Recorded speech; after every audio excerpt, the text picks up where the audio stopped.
First thing would be to remove this little bracket that's right here.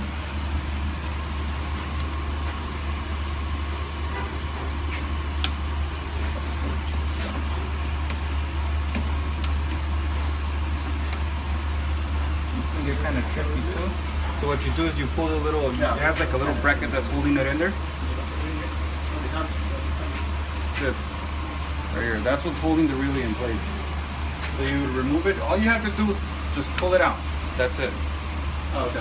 And then let's say you're picking this one because this one's working. And then just put it back on.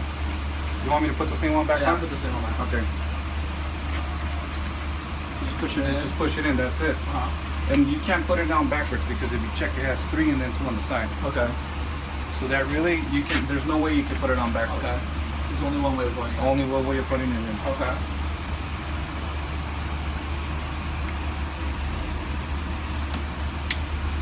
And that's it. That's how you change the relay. Okay. For fuses, we have the switchboard right here too. Okay. One cable is providing power and one of them is providing communication. Okay. Which one is, do we need to know which one's power? We'll find out right now. Just run it apart and just pop it out? That's power. Okay. So how I killed the lights? Yeah. This long one right here, the one towards your right side, that's power.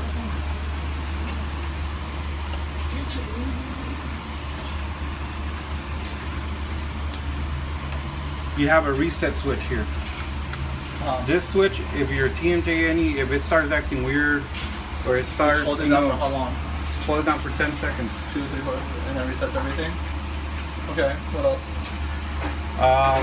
There's other stuff like emit and clear, but I won't show you that right now. That's something you guys need to learn at this moment right now. Okay. There's always going to be 2 lights that you always have to have on. Your 5-volt DC is always going to be on solid. Okay. That means you got power, and then your logic light, it's like your heartbeat.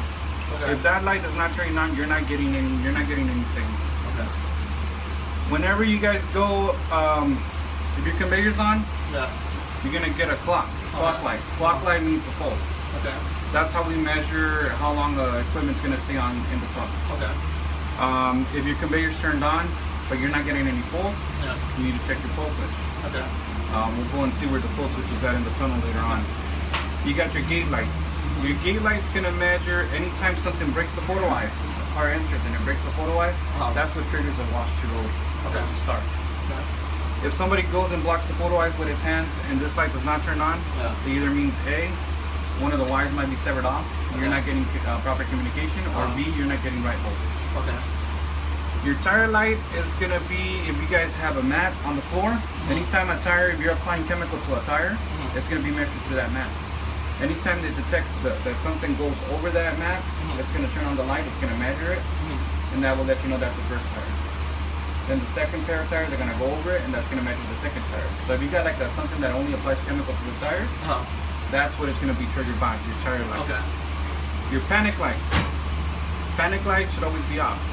If it's on, that means that your system is in panic. Somebody hit an e-stop. Somebody hit a what? E-stop.